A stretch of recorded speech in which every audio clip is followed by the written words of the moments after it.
Salinas. Alfredo José Salinas, de líder, va a conducir la presente sesión, la última del segundo módulo de eh, reformas constitucionales y plurinacionalidad. Adelante, Alfredo José, bienvenido.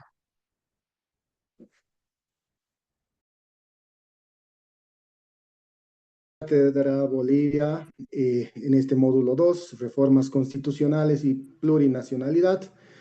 En este día 3 de nuestro módulo, donde vamos a hablar sobre futuro, perspectiva global y técnica. Hoy tenemos una noche marcada por unas exposiciones bastante grandes, muy importantes. Vamos a tener una introducción del contexto por la doctora Mila Reynolds, quien es directora ejecutiva de las Red Unitas. También vamos a hablar sobre las formas posibles de cambio constitucional por el doctor Farid Rojas. También vamos a tener una intervención sobre los desafíos de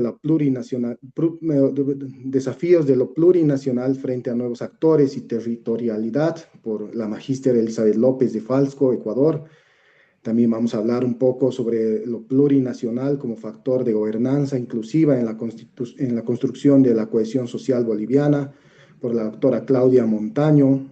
Y vamos a cerrar con una charla sobre lo plurinacional y la interculturalidad en escenarios globales de homogeneización y pensamiento único por el doctor Rosenberg Ariza, quien es un postdoctorado en constitucionalismo y regímenes políticos en América Latina.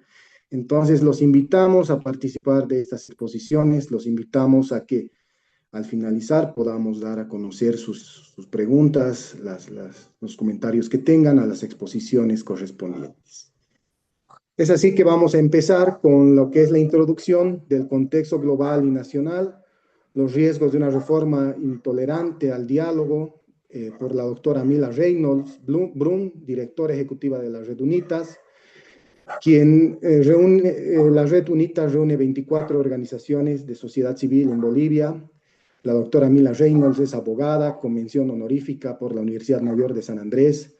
Posee una maestría en gestión y políticas públicas por la Universidad Católica Boliviana en programa conjunto con la Universidad de Harvard Institute for International Development y es candidata a doctorada en Ciencias de Desarrollo por la Universidad Mayor de San Andrés y la UNAM de México.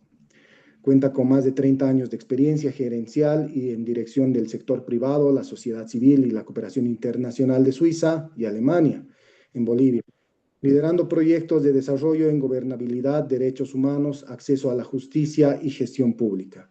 Es especialista en el enfoque de gestión de programas sensibles al contexto y al conflicto y de Do No Harm. Ha sido asesora estratégica en procesos clave con la Asamblea Constituyente en el fortalecimiento del órgano electoral en Bolivia. Su formación de posgrado se complementa con certificaciones internacionales, gerencia y evaluación de proyectos de desarrollo en la Universidad de Berna, en Suiza, y el Banco Interamericano de Desarrollo. Doctora Mila, dejamos a disposición para que pueda en estos 10 minutos dar la presentación. Muchísimas gracias, Alfredo. Yo quiero dar también la más cordial bienvenida al doctor Farid Rojas, que nos acompaña, a Elizabeth López, al doctor Rosenberg Ariza y a una asociada nuestra con mucho cariño, a Claudia Montaño, que es directora del CEGIS. Este es un momento especial para nosotros como la Red Unitas en estos 50 años que hemos decidido festejar nuestros 50 años con estos procesos de reflexión, eh, diríamos, tan importantes en hitos, en momentos tan claves para el país y pensamiento crítico, sobre todo la generación de pensamiento crítico. Es así que me voy a permitir hacer una breve introducción ahora hablando sobre este tema que atañe al módulo 2 respecto a la reforma constitucional, al diálogo y la plurinacionalidad en Bolivia. Yo quisiera comenzar diciendo que el contexto global tiene en este tiempo un sello de retroceso lamentablemente democrático, ¿no? El panorama internacional que enmarca el debate constitucional boliviano es profundamente inquietante a su vez. Un dato según el Bertelsmann Transformation Index del 2026, vemos que de 137 países evaluados, el 77%, equivalente al 56%, son hoy autocracias, que es la cifra más alta que se habría registrado desde los últimos 20 años. América Latina no escapa lamentablemente a esta tendencia. Las democracias de la región están siendo erosionadas por un proceso que expertos como Marcela Ríos Tobar, que es la directora regional de IDEA Internacional, describe como autoritarismo legalista. Líderes electos que utilizan mecanismos legales para debilitar las instituciones democráticas, pero mantienen la apariencia de una legitimidad constitucional. Es en este contexto que cualquier proceso de reforma constitucional en Bolivia no puede ser visto como un ejercicio técnico aislado. Es más bien un eslabón en una cadena de tensiones que amenazan la gobernabilidad democrática en todo el continente. En este marco vamos a ver que Bolivia llega al debate de abrir o no la Constitución, como hemos podido escuchar en los últimos meses, pero llega a este debate con un tejido social profundamente tensionado y en un escenario lamentablemente de polarización, que se ha profundizado sobre todo por la conflictividad y la crisis reciente de los 53 días que hemos tenido de paralización progresiva en el país, por lo que probablemente un anuncio de una reforma parcial de la Constitución planteada por varias voces gubernamentales y políticas adquiere pues dimensiones preocupantes que ahora estamos abordando en este ciclo y en este módulo. Si bien el gobierno ha enfatizado en que cualquier reforma como tal estaría buscando facilitar la llegada de las inversiones en el país a la luz de la crisis económica que estamos enfrentando y generar por ende progreso, pues hemos escuchado voces críticas que advierten que lo que realmente está en juego es la privatización de recursos naturales y el desmantelamiento de conquistas sociales que se han plasmado en la perdón, en la Constitución Política del Estado del 2009, ¿no? Con un catálogo de derechos bastante progresistas. En este sentido, se plantea un proceso de reforma que tiene riesgo, como ayer las y los participantes en el espacio virtual que hemos tenido de la cátedra, en la segunda sesión, han advertido varios de ellos que un proceso el proceso que se está planteando, ¿no? Eh, puede tener tintes de intolerancia, sobre todo cuando hablamos de procesos de diálogo. En ese sentido, es importante tomar en cuenta tres factores de riesgo que se tienen que superar si es que tenemos una auténtica voluntad para reconstruir ese rasgado tejido social que ahora tenemos. Y los enumero de esta manera. Primero, el tema de la fractura social.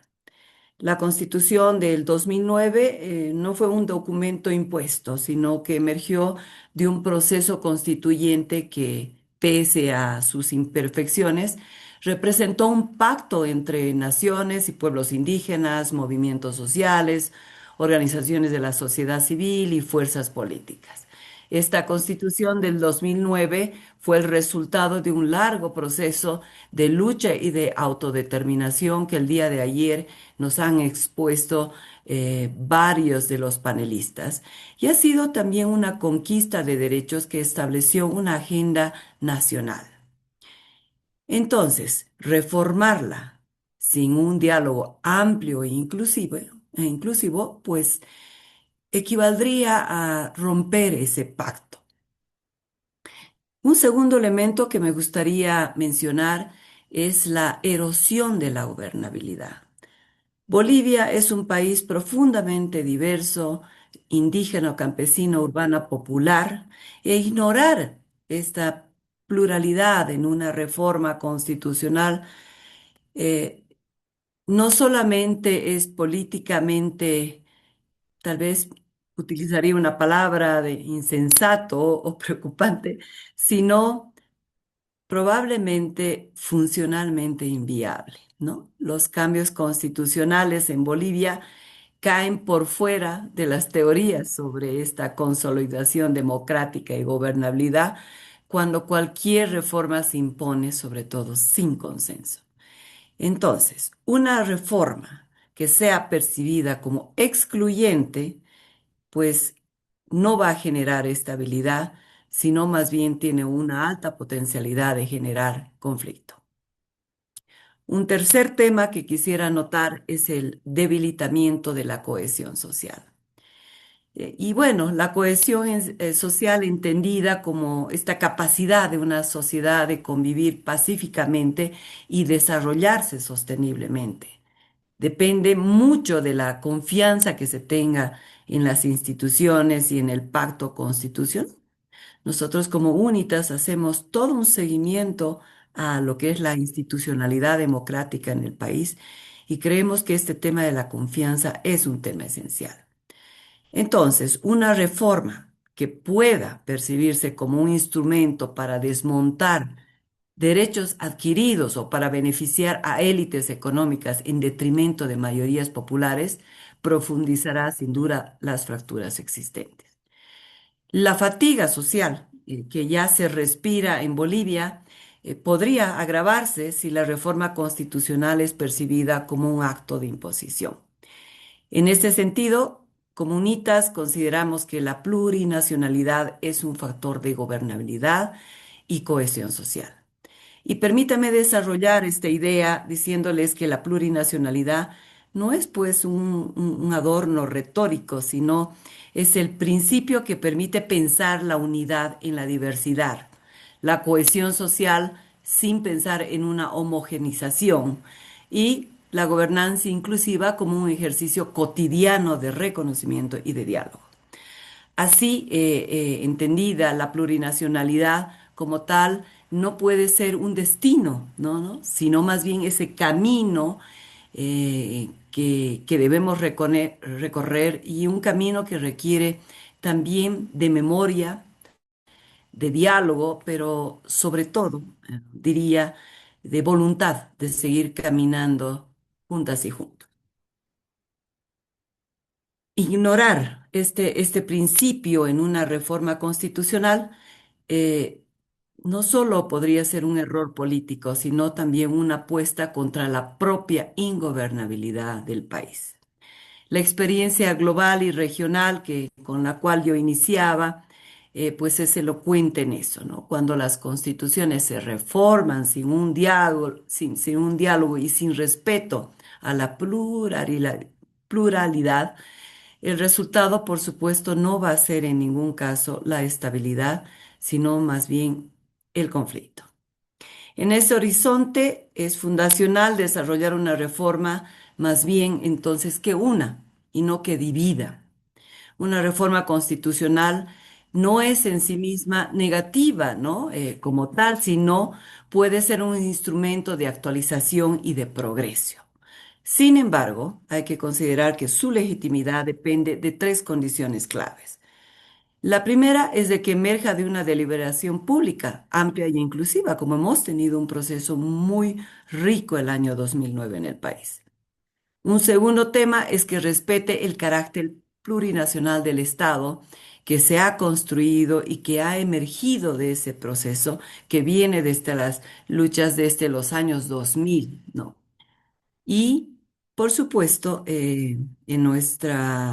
un tercer elemento, yo anotaría que la legitimidad tiene como tercera condición de que fortalezca, que no debilite, pues, los derechos y la democracia. Ya para ir cerrando, yo quisiera decir que el país está enfrentando una encrucijada, ¿no? Puede optar por una reforma impuesta, ¿no? Que puede profundizar una polarización y reactivar conflictos, siguiendo una tendencia autoritaria, que afecta también a a la región y que podemos ver experiencias muy difíciles, como el caso de Nicaragua, o puede constituir un proceso participativo más bien que reconociendo justamente la diversidad a la cual hacía referencia y el disenso, pues refuerce este pacto social y la gobernabilidad democrática. El cambio verdadero no viene desde arriba, sino más bien viene desde abajo, ¿no? Y tampoco se puede decretar, sino más bien este pacto se construye. Y no es un evento, es definitivamente un proceso, ¿no?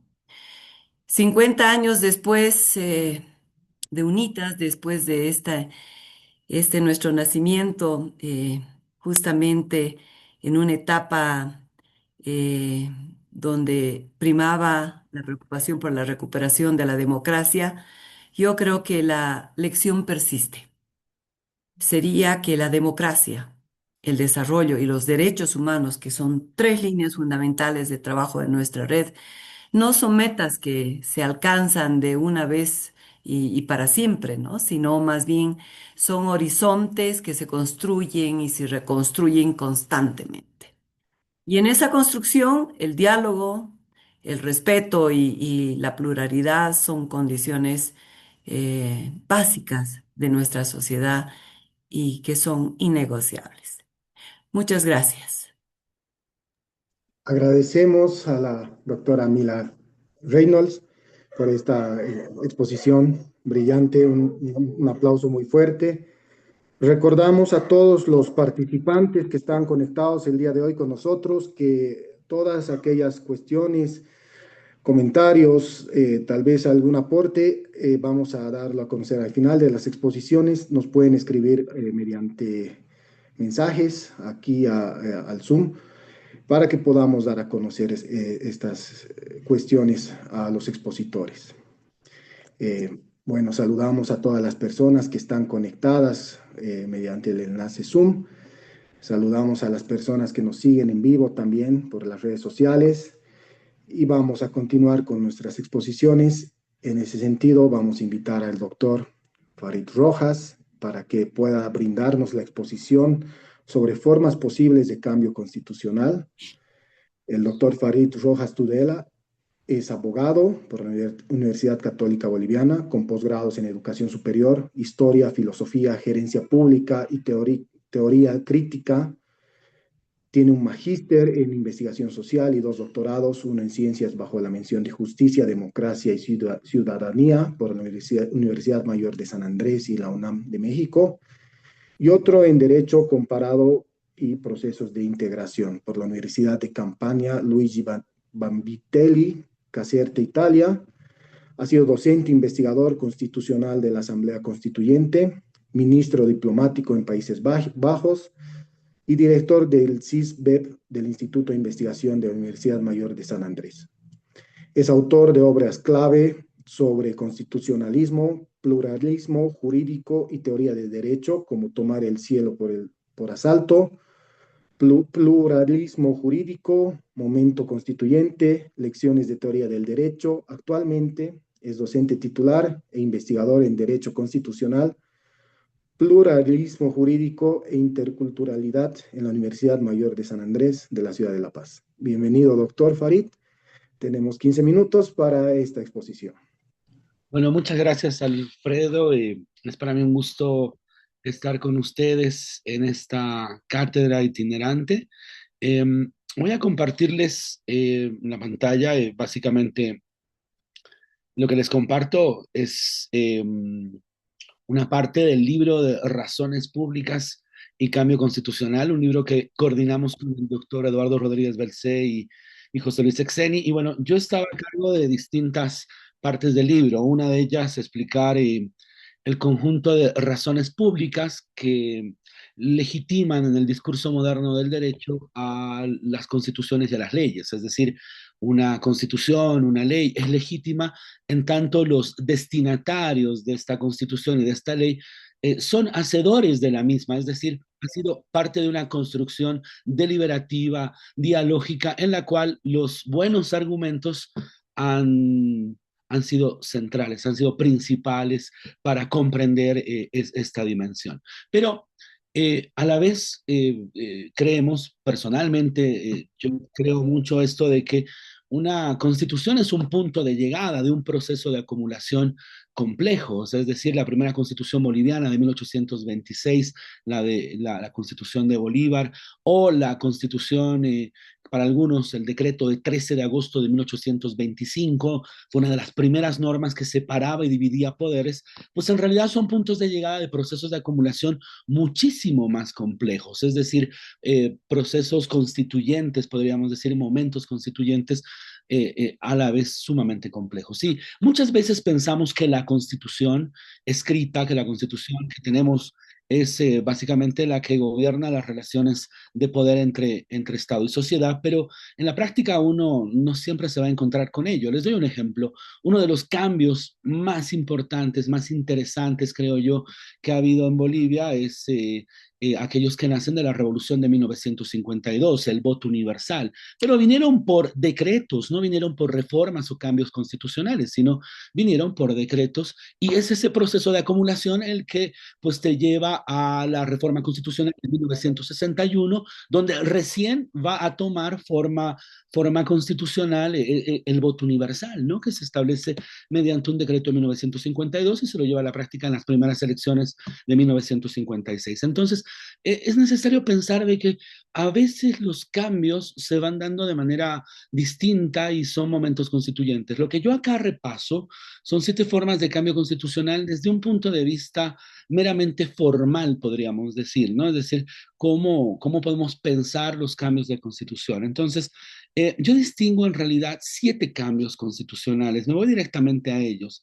La primera forma es la promulgación de una nueva constitución y el cambio constitucional total, ¿no? Y lo que yo acá señalo es de que se trata de la expresión básica del poder constituyente originario, actualmente continúa en el campo de los académicos del derecho constitucional si el poder constituyente originario apareció solo cuando dio nacimiento al Estado y se funda la primera constitución, o se mantiene allí esperando justamente volver a ser convocado para hacer un cambio total de la constitución. Bueno, sin aburrirlos y sin entrar a leer esta parte del libro, lo único que quisiera decirles es de que el cambio completo y total de la constitución está previsto en el texto constitucional boliviano, en el artículo 411 de la actual constitución boliviana, pero que genera algunas condiciones. Si se va a hacer el cambio total de la Constitución, pues en realidad necesitamos convocar a una asamblea constituyente.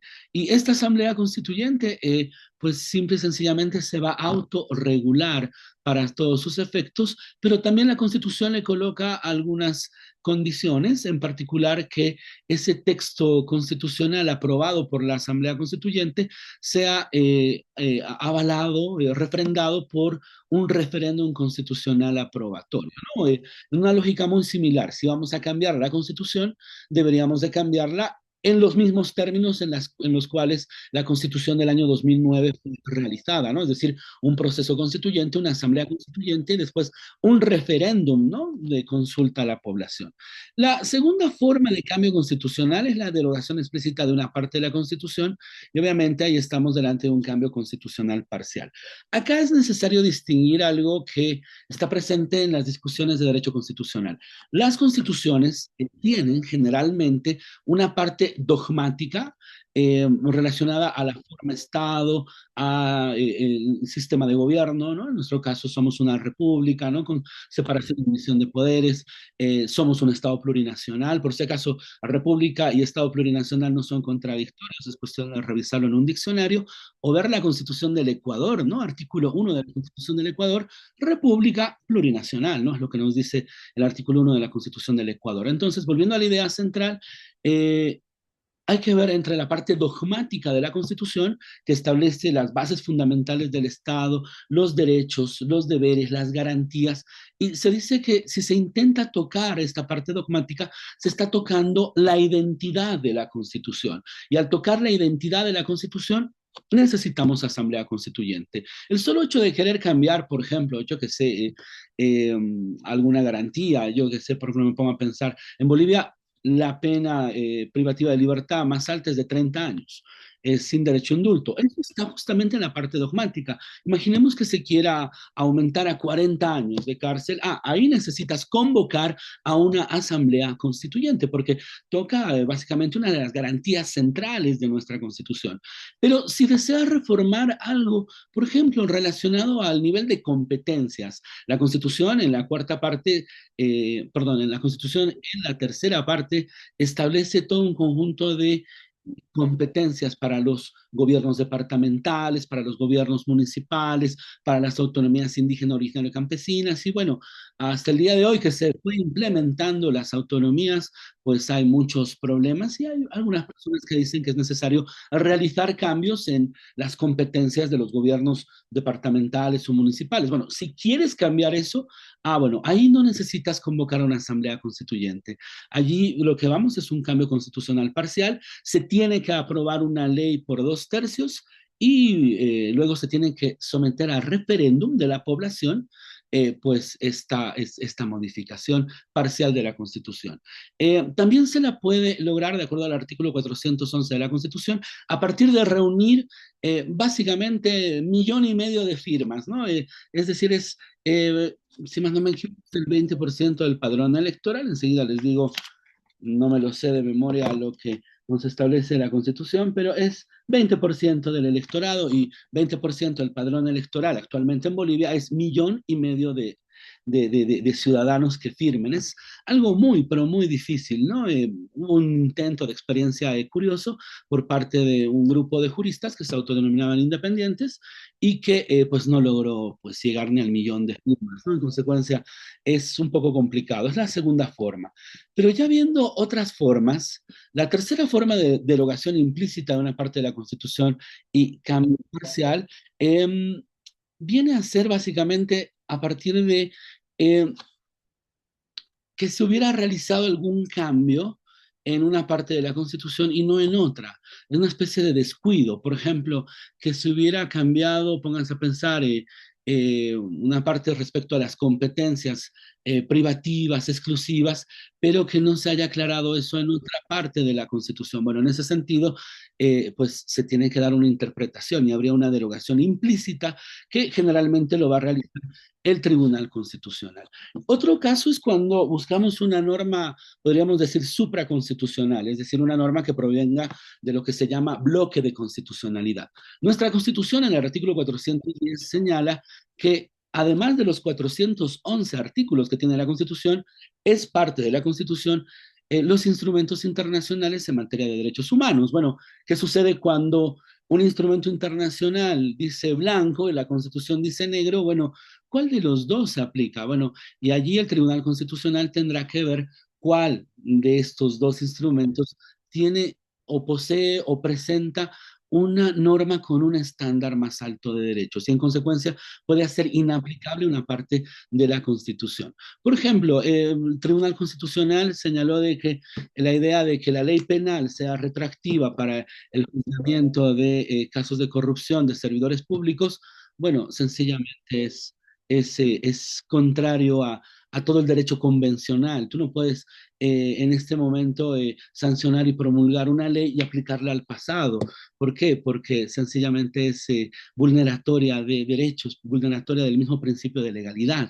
En consecuencia, el Tribunal Constitucional puede realizar estas sobreinterpretaciones y dejar inaplicable una parte de la Constitución. Allí hay un artículo muy interesante en la Constitución, que es el 256, que dice de que cuando chocan el texto constitucional con una norma internacional de derechos humanos, hay que ver cuál es la norma más favorable y cuál es la que tiene un estándar más alto. Bueno, la cuarta forma es la sobreinterpretación de las normas constitucionales. Bueno, acá no estamos delante de un problema de aplicación preferente o más favorables, sino es básicamente cuando los tribunales constitucionales empiezan con sus sobreinterpretaciones. Creo que la más conocida en Bolivia es la sobreinterpretación del artículo 168 de la Constitución respecto a la reelección presidencial, ¿no? Primero el tribunal sobreinterpretó de que se permitía la reelección ad eternum del presidente y vicepresidente, y luego interpretó de que en ningún caso se puede un presidente, un vicepresidente y un expresidente o exvicepresidente postularse a elecciones por más de una vez de manera, bueno, ni siquiera de manera continua. Añadió la idea incluso de que pueda ser de manera discontinua, aunque el texto del artículo 168 no lo señala. Allí, básicamente, el que tiene la última palabra, la última voz en nuestro país es el Tribunal Constitucional y en cierto sentido el Tribunal Constitucional, por ejemplo, sobreinterpretó el tema de la duración del mandato de 6 años de los magistrados del Tribunal Constitucional y terminamos con magistrados que se autoprorrogan, ¿no? Porque ellos fallaron en su propia causa, ¿no? Entonces, esa es una manera muy curiosa de sobreinterpretación, no en base a un criterio de convencionalidad o de norma internacional de derechos humanos, sino a partir de criterios u órdenes políticos. ¿Cómo uno se da cuenta que está delante de una sobreinterpretación política que son inmediatamente rápidas? ¿Por qué? Porque el tiempo político es sumamente rápido. En cambio, si un elemento tiene a veces, y que a veces se lo ve de manera muy negativa, el derecho es de que el mismo es lento, ¿no? En consecuencia, un procedimiento se toma meses, hasta años, etcétera. En cambio, cuando estás delante de una decisión de orden político, la salida es inmediata, ¿no? Bueno, la quinta forma es el no cumplimiento y no aceptación de las normas constitucionales. Bueno, esto es básicamente cuando las autoridades básicamente no empiezan a cumplir las constituciones y en consecuencia empiezan a mudarse hacia formas muy poco prácticas. Por ejemplo, la constitución establece la obligatoriedad de todo servidor público de hablar 2 idiomas, ¿no? El castellano es uno de ellos y un idioma indígena originario campesino o de alguna de las naciones indígenas originarias campesinas. El tema está de que ese requisito hoy en día se lo suple con un certificado que te lo da la EGPP, la Escuela de Gestión Pública Plurinacional, y yo conozco a muchos servidores públicos que no hablan de verdad no hablan el idioma indígena, pero tienen el certificado, ¿no? Es más, alguna vez a alguno de los candidatos al Tribunal Constitucional Plurinacional, yo le pregunté, le decía, oye, ¿y vos hablas el idioma indígena? Y me dijo, no, pero tengo certificado. En consecuencia, ese no, pero tengo certificado, es básicamente una manera de no cumplimiento, no aceptación de las normas constitucionales y básicamente se empieza a generar, pues, que una constitución que es capturada, podríamos decir, por el mismo Estado que ve las formas en las cuales la puede incumplir. La sexta forma es la mutación infraconstitucional. Esta creo que la vimos en un intento, en un decreto supremo, en el cual pues se pretendía reemplazar algunas de las atribuciones de la Asamblea Legislativa Plurinacional para aprobar lo que son los contratos básicamente de explotación de recursos naturales, mediante un decreto el año pasado, el gobierno de Paz Pereira trató de implementar una noción de fast track que básicamente tenía que ver con la idea de que se daban por bien realizados y bien hechos una serie de cosas y vaciabas el contenido de la Constitución. Yo creo que otro elemento que tú tienes de vaciamiento de la Constitución es el actual estado de excepción. Si tú lees con detalle el decreto del estado de excepción, no hay estado de excepción hasta que una resolución biministerial firmada por el ministro de Gobierno y el ministro de Defensa diga dónde va a ser básicamente el estado de excepción. Por eso es que vas a tener la entrada del Gran Poder acá en La Paz, vas a tener la entrada del 16 de julio en el Alto, la entrada universitaria, mi universidad, la Universidad Mayor de San Andrés va a tener entrada universitaria y básicamente cuando aparece el estado de excepción, de acuerdo a ese decreto, en vez de que el decreto establezca el estado de excepción y las medidas y derechos que se van a limitar, lo llega a vaciar y lo baja, lo empieza a escalonar hacia lo que viene a ser derecho administrativo, una resolución biministerial. Y esa resolución biministerial la pueden cambiar de un día para otro. En consecuencia, todo el sistema de garantías que tiene los estados de excepción, que adicionalmente son sistemas de garantías donde hay que informar básicamente a partir de la convencionalidad que tiene el Estado boliviano a organismos internacionales, se encuentra en este momento totalmente vaciada de contenido. Entonces, una mutación infraconstitucional puede venir por una especie de desconstitucionalización y básicamente a partir de operar leyes claramente contrarias a la Constitución, decretos claramente contrarios a la Constitución. Y bueno, allí necesitas dos cosas. Primera, o no tener un tribunal constitucional con sala plena, que es lo que tenemos ahora, básicamente de 9 magistrados que deberían estar ocupando sus cargos, tenemos básicamente a 4, ¿no? En consecuencia no pueden formar sala plena y no pueden atender básicamente una acción de inconstitucionalidad abstracta, peor una acción de inconstitucionalidad concreta, y ahí también habría que ver esta responsabilidad que tenemos por casi contar con un tribunal constitucional trabajando a medias, ¿no? Entonces, se puede dar este tipo de Perdón, mutación doctor, nos quedan constitucional. unos cuantos minutos más para la exposición, por favor. Y bueno, termino con la séptima forma, la sustitución de la Constitución. Esta es, digamos, la más terrible. Es cuando básicamente ingresa un nuevo régimen político y acusa a la Constitución de ser, yo qué sé, el resultado de una ideología perversa y en consecuencia la deja sin efecto de facto o la reemplaza por un decreto o por una ley y puede convocar en un futuro, digámoslo así, a una asamblea constituyente o empezar a desarrollar una serie de acciones en ese sentido. Bueno, en consecuencia, el escenario es múltiple y puede ser terrible. Lo que yo creo, por lo menos, es de que tienen que darse las condiciones para generar un proceso constituyente ampliamente participativo, pero esas condiciones dependen, desde mi punto de vista, de un poder constituyente que venga de la sociedad, de abajo para arriba, puesto que de arriba para abajo las alternativas y la historia del derecho no es de la más gratificante cuando uno la revisa. Bueno, me quedo ahí. Muchísimas gracias. Muchísimas gracias, doctor Farid. Muchas gracias por esta excelente exposición sobre aquellas formas posibles del cambio constitucional. Le agradecemos mucho. Un fuerte aplauso de todos los presentes. Nuevamente saludamos a todas a todas las personas presentes en la reunión Zoom. Tenemos más de 110 personas que están con nosotros. Mediante la reunión Zoom tenemos muchas personas que nos están siguiendo en en las diferentes plataformas, en las diferentes redes sociales, en este live que se está transmitiendo. Y bueno, es por eso también que tenemos una gran cantidad de expositores, tenemos muchos temas que abarcar. Nuevamente a todos recordarles que estamos en esta cátedra Bolivia organizada por la Red UNITAS. Estamos hablando en el módulo 2 sobre reformas constitucionales y plurinacionalidad. Así que en ese sentido vamos a invitar a nuestro siguiente ponente, a la magíster Elizabeth López de Falsco, Ecuador, quien nos va a hablar sobre los desafíos de lo plurinacional frente a nuevos actores y de territorialidad.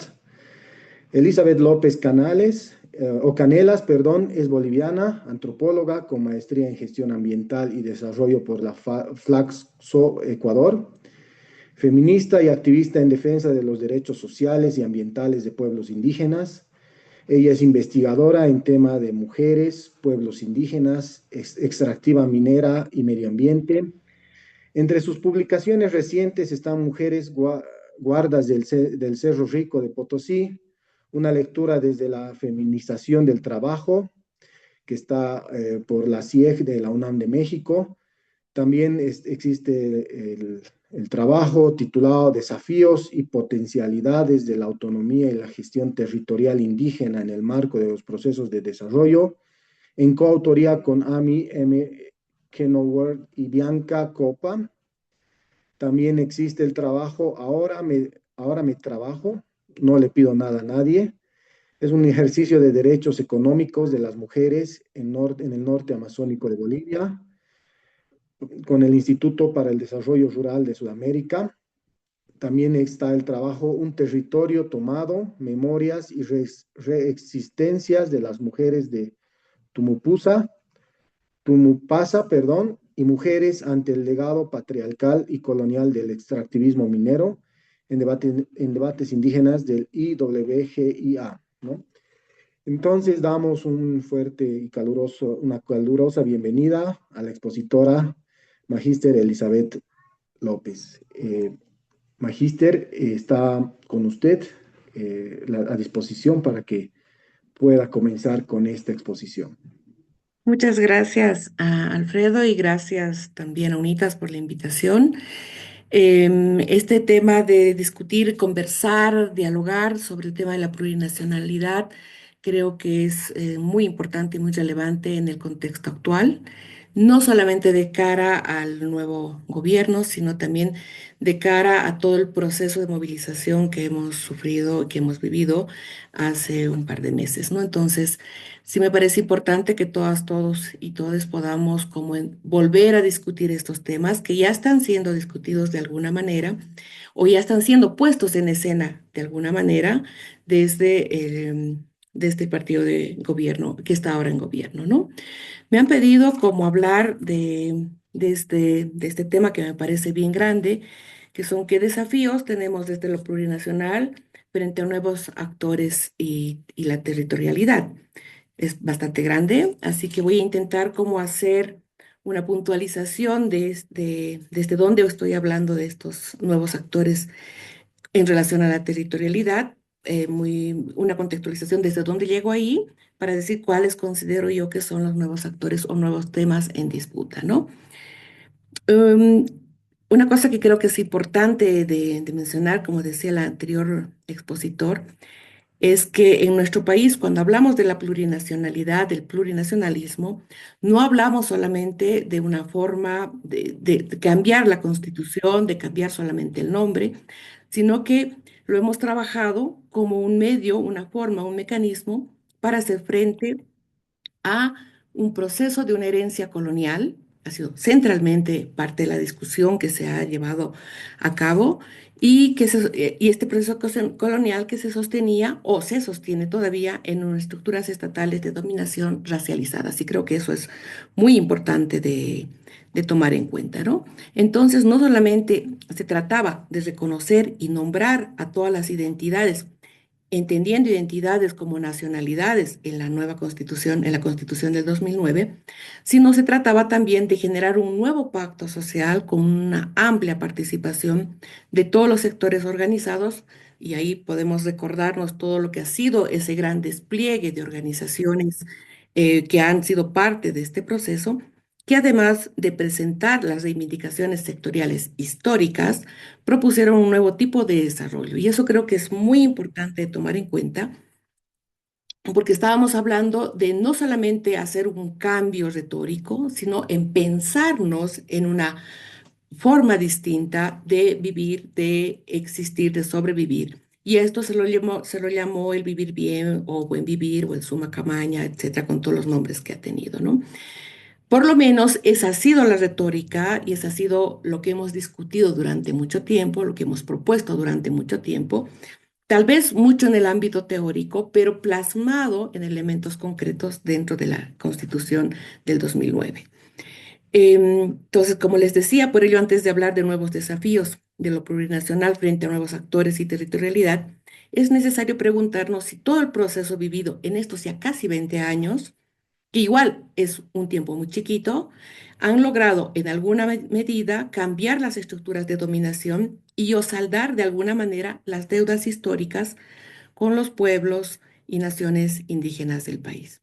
Entonces, me parece que esa es una pregunta que tiene que ponerse en el escenario, es decir, si hemos reconocido en un momento que existía una o que existe una deuda histórica con un grueso sector de la población, la pregunta es si en estos casi 20 años hemos logrado o no responder a estas deudas históricas, ¿no?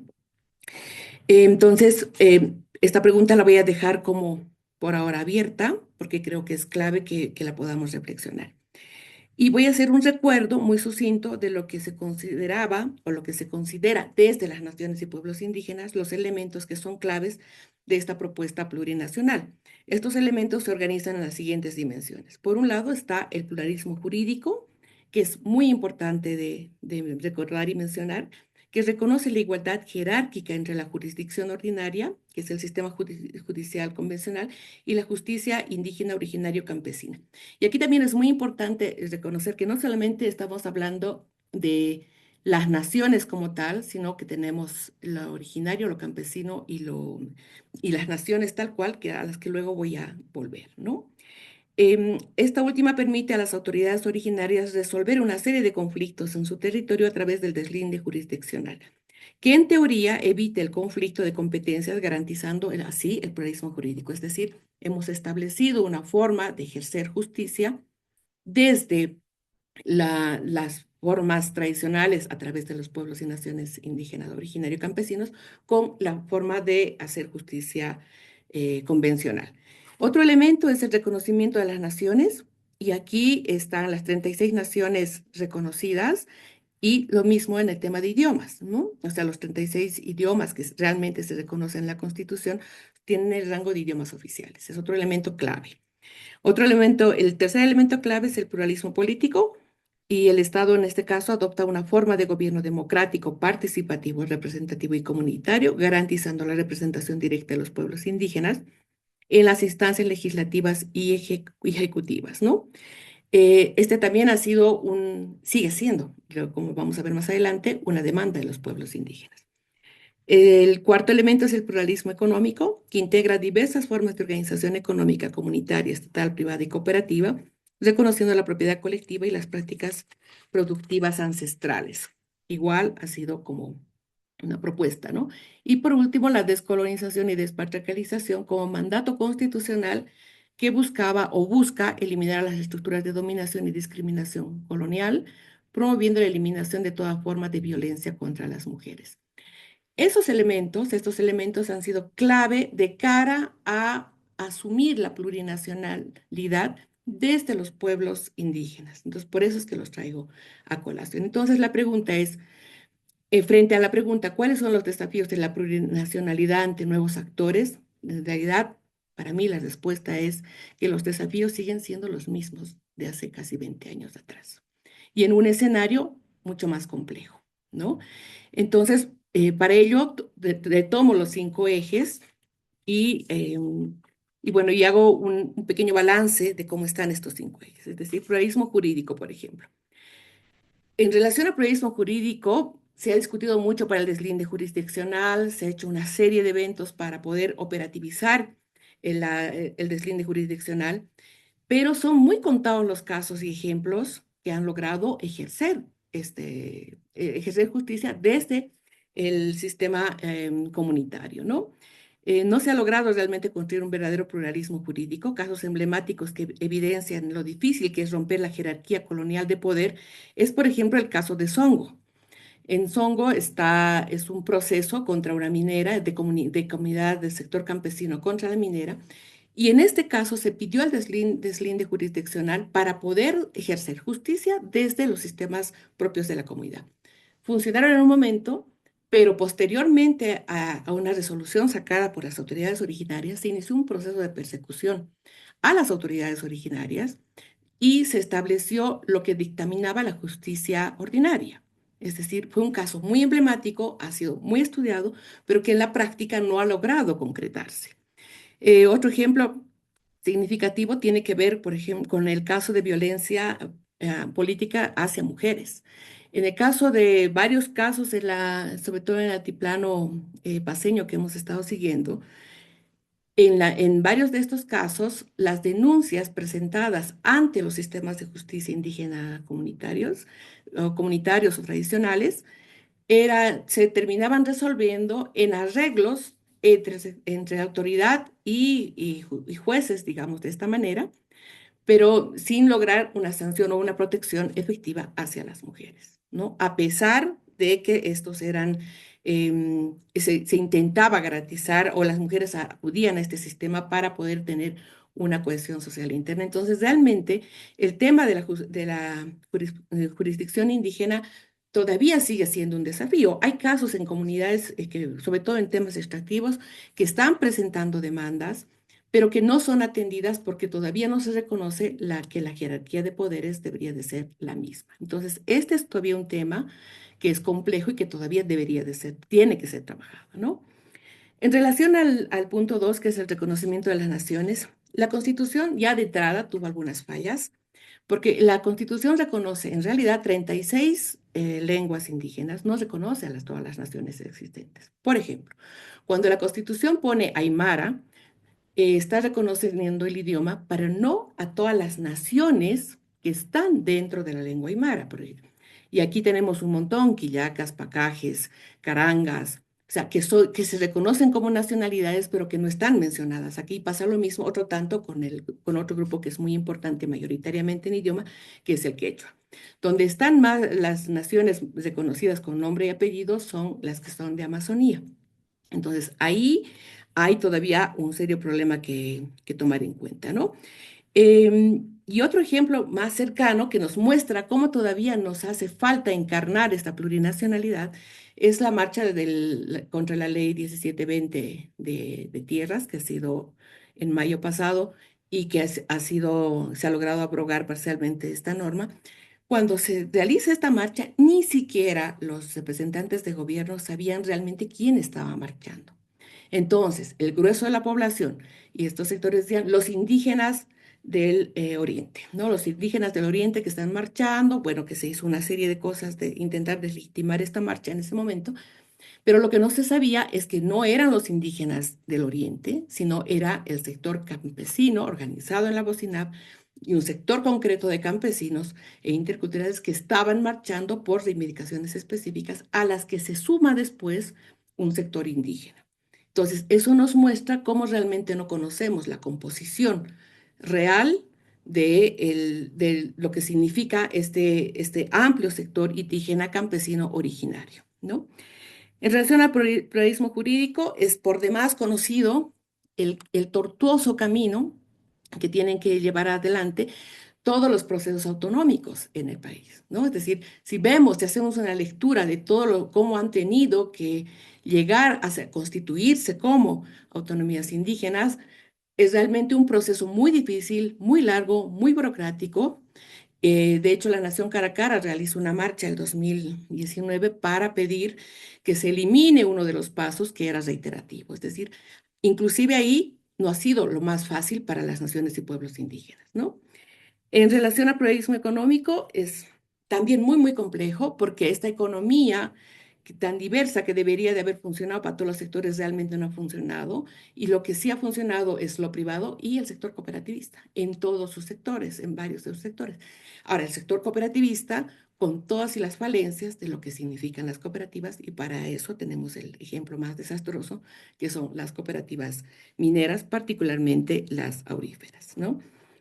Eh, y lo último, entre lo que es la descolonización y la despatriarcalización, pues realmente nos ha mostrado la última movilización que hemos sufrido, que hemos vivido, que la hemos transitado entre todos y todas de maneras distintas, ha evidenciado que hay un proceso muy grande de descolonización interna que necesitamos afrontar con nombre y apellido de cara al racismo exacerbado que hemos encontrado en este proceso. Entonces, realmente, o sea, tenemos que ver la Constitución, además de todas las normas, de todas las disposiciones, ver este sustrato que está abajo y que realmente nos está interpelando, ¿no? Entonces, en realidad, la plurinacional sigue siendo una utopía a construir. Y 20 años es poquito tiempo como para decir, sí tenemos algunos avances, sí se han hecho cosas, es verdad, pero necesitamos trabajar más de fondo en este proceso descolonizador real para poder entender y encontrarnos como sujetos y sujetas en un escenario que salga de la discriminación, el racismo y que entienda otras formas de vida, ¿no? En relación a incluir en estos desafíos algunos temas concretos o actores, yo realmente en este momento yo pondría como un elemento muy importante el control de los recursos naturales y el territorio, que es un tema absolutamente en disputa y que es un tema que se tiene que trabajar desde el escenario constitucional, que ahora está como garantizando derechos, pero que en la práctica no funciona. ¿A qué me refiero? Hay una disputa permanente entre la mayor presencia de un extractivismo minero, agroforestal y de economías ilegales como el narcotráfico, que están disputando los territorios, especialmente amazónicos, pero también andinos, con los pueblos y naciones indígenas originarias, ¿no? Y esta disputa se la da en términos de tomar territorio. Y es donde el Estado, ya siendo plurinacional ahora, no está garantizando derechos, ¿no? Por ejemplo, dos cosas que han pasado esta semana. Anteayer en La Arecaja, que es población, ingreso de Amazonía, no se ha permitido a una comisión del mismo AJAM y de Medio Ambiente ingresar a hacer una inspección. Y esta inspección debería de estar realizándose, ¿por qué? Porque es minería ilegal, porque hay impactos ambientales sobre comunidades indígenas. Otro ejemplo es el de Chuquiuta en Potosí, en Yayagua, que es una población minera histórica, pero que tenía como posibilidad estaba declarada como zona minera y de prospección minera, como una reserva minera, a pesar de que son zonas de cabecera de cuenca y que hay poblaciones que están siendo afectadas, frente a lo cual se ha pedido retirar esta tutela. Entonces, existe de por sí ya en este momento una disputa por territorio, por recurso, lo que supone que aún estando en un estado plurinacional hay un sentido de indefensión de pueblos indígenas, de los pueblos indígenas en general, ¿no? Em, entonces, es decir, se ha cambiado la constitución política del Estado ya hace casi 20 años, pero no se han cambiado las bases materiales y económicas que deberían de garantizar esta nueva visión de país. Y ese es un tema en el que estamos peleando todos los días, ¿no? El tema, por ejemplo, de la mayor deforestación en la Amazonía está suponiendo que van a haber pueblos y naciones indígenas que se quedan sin recursos, que se quedan sin formas de vida y entonces no van a poder ejercer sus derechos y van a tener que ser desplazados. O sea, esos son los temas con los que hay que debatir. Esos son los temas con los que tendríamos que entrar a este nuevo Perdón, proceso. Elizabeth, tenemos unos cuantos minutos para culminar, por favor. Bueno, no, realmente ya he terminado ahí. Y es lo que me parece que es importante, entonces, ya para cerrar la exposición, es entonces retomar este tema de la territorialidad, el tema de los recursos naturales como base de una discusión hacia lo que tendría que ser, hacia lo que tiene que ser la consolidación de un Estado plurinacional. Con eso, muchísimas gracias.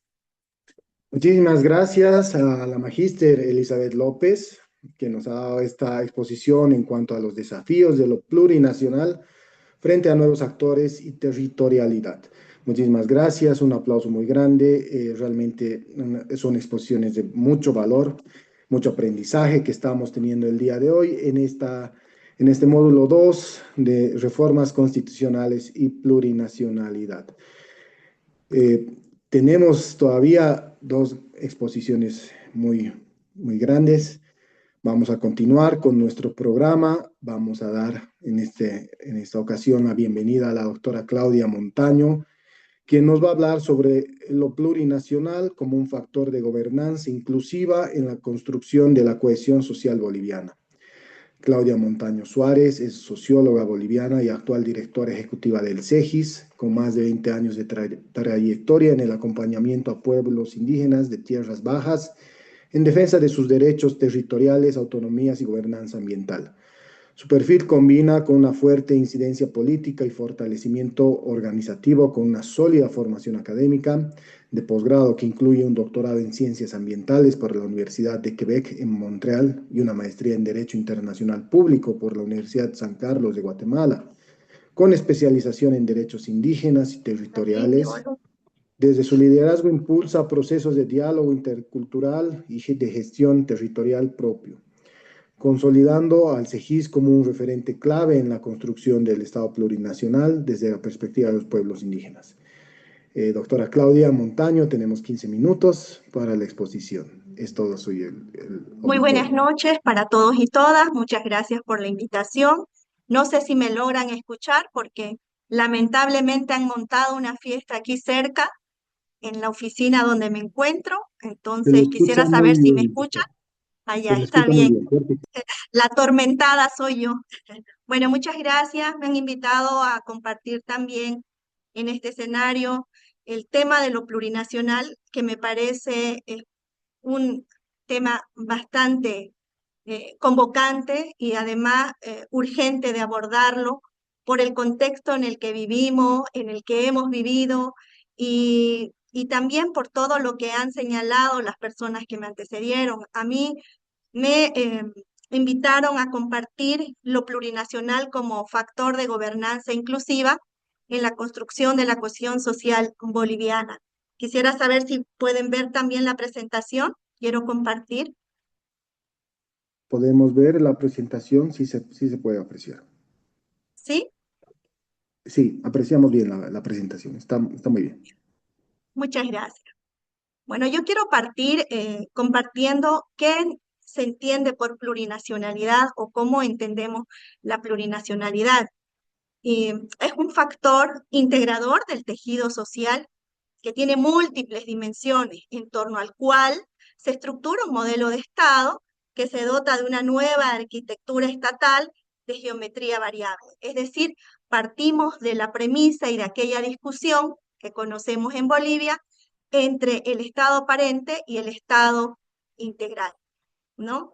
En ese sentido, también esta idea queda plasmada en uno de los artículos de la Constitución, en el que describe, digamos, al Estado como un Estado plurinacional, entre otros elementos, que se funda en el elemento plural, ¿no? Es decir, la pluralidad y el pluralismo en lo político, económico, jurídico, cultural y lingüístico.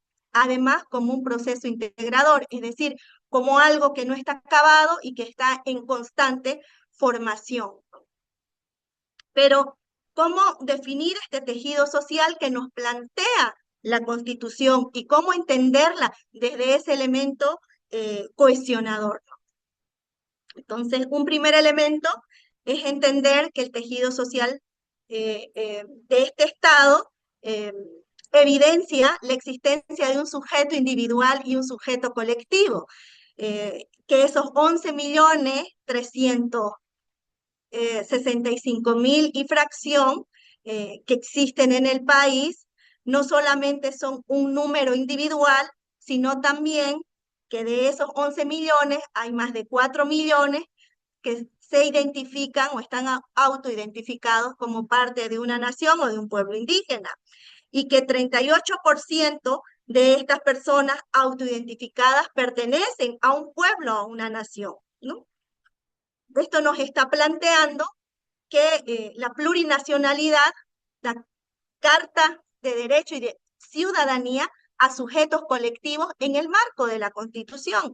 Y en ese sentido estamos hablando de 36 pueblos indígenas y evidentemente con sus complicaciones, como lo señalaba la compañera que me antecedía, es decir, 34 pueblos indígenas de tierras bajas eh, identificados y 2 naciones originarias en tierras altas que además contienen en sí mismos parcialidades étnicas o nacionalidades que no están identificadas de la misma manera que en tierras altas, ¿no? Y por el otro lado también una plurinacionalidad que nos está dando cuenta de 10 pueblos indígenas que se encuentran en aislamiento voluntario. Es decir, tenemos pueblos indígenas que sabemos de su existencia y que evidentemente están haciendo ejercicio de su autodeterminación a mantenerse en esa condición, incluso antes que la Constitución reconozca este derecho. Entonces, la plurinacionalidad vista desde este tejido social nos está planteando la emergencia de un sujeto colectivo, ¿no? Aquí tenemos, por ejemplo, un mapa que refleja eh, a los pueblos indígenas que están o que son parte de esta plurinacionalidad a la cual hacemos referencia y que, por cierto, no desconoce a quienes no se identifican o a quienes no son parte de estos pueblos. Este tejido social también nos está planteando un anclaje territorial y ambiental, es decir, no hablamos de sujetos colectivos en la estratosfera, sino más bien hablamos de sujetos colectivos situados, ¿no? En este país también hay un reconocimiento a sus territorios. Tenemos 383 territorios indígenas reconocidos, de esos 26 millones de hectáreas que representan el 27% de la superficie disponible para el saneamiento, y de aquello 325 territorios en todo el país, ¿no? En tierras altas estamos hablando de 11 millones.9 hectáreas Y en tierras bajas estamos hablando de 58 territorios indígenas, de 34 pueblos indígenas que están distribuidos en 3 ecorregiones y que tienen 14.1 millones de hectáreas en sus manos. ¿Esto qué representa? ¿Qué nos está queriendo decir? Y qué es parte de esta plurinacionalidad. Nos está diciendo que estos territorios también tienen un anclaje político. Estos pueblos que están situados tienen un anclaje político que debe interpretarse en clave de gestión y autogobierno. Es decir, en otras palabras, territorios y pueblos que establecen sistemas de gobernanza, sistemas de gobierno, autogobierno, sobre sus espacios, sobre sus comunes, sobre sus territorios, nos está hablando de formas de gobierno, nos está hablando de normas y procedimientos propios con los que conviven, con los que resuelven, nos está hablando de medios de vida y de modos de vida. Es decir, no son geografías planas, son geografías que tienen un trasfondo ontológico, político, cultural. Y en ese sentido estamos hablando de 21% de la superficie nacional de este país, que se encuentra en manos de pueblos indígenas. Este tejido social al que hago referencia y que también tiene una dimensión territorial que ya manifestaba, también tiene un anclaje político estatal. Y ese anclaje político estatal se lo debe entender en términos, por ejemplo, de las autonomías indígenas, ¿no? Autonomías indígenas que en este país han constituido 9 autonomías indígenas, en tierras bajas 4 autonomías, solo una de ellas, la del multiétnico 1, que se encuentra en la Amazonía Sur, que se ha constituido a partir del territorio reconocido, a partir del territorio indígena.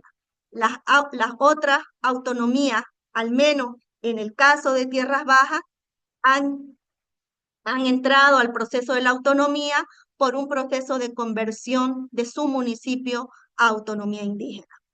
¿Qué quiero denotar con este dato? Este dato nos arroja un otro elemento. Estamos hablando de entidades territoriales indígenas que gobiernan sobre más de 8.400.000 hectáreas en este país. Este tejido social también en esa dimensión de anclaje político estatal se lo debe entender en clave de representación por normas y procedimientos propios. Y ahí tenemos, por ejemplo, en el país 9 gobernaciones en las que los pueblos indígenas acceden a la representación política a través de sus normas y procedimientos propios, ¿no?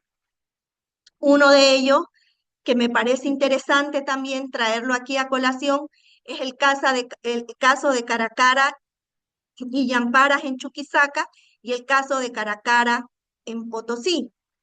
Ambos departamentos que no tenían representación directa por la vía de normas y procedimientos propios, en estas elecciones subnacionales han conseguido aquella representación y no por la vía de la modificación de los estatutos, ¿no? Que era, digamos, uno de los elementos que traban esta discusión de la representación directa en estos escenarios departamentales, y más bien han logrado la representación a través de un fallo constitucional.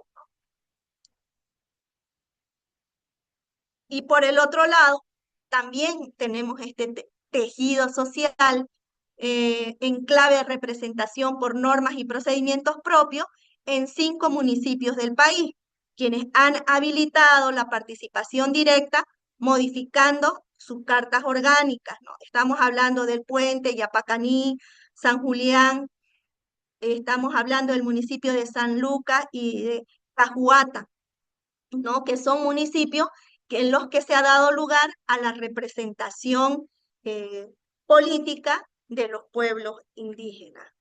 No obstante, existen asignaturas pendientes en lo político, es decir, la representación no ha sido fácil, no ha sido inmediata, no ha sido una vez aprobada la Constitución, ¿no? Hay procesos que han sido derivados a lo que la legislación de desarrollo de la Constitución ha establecido.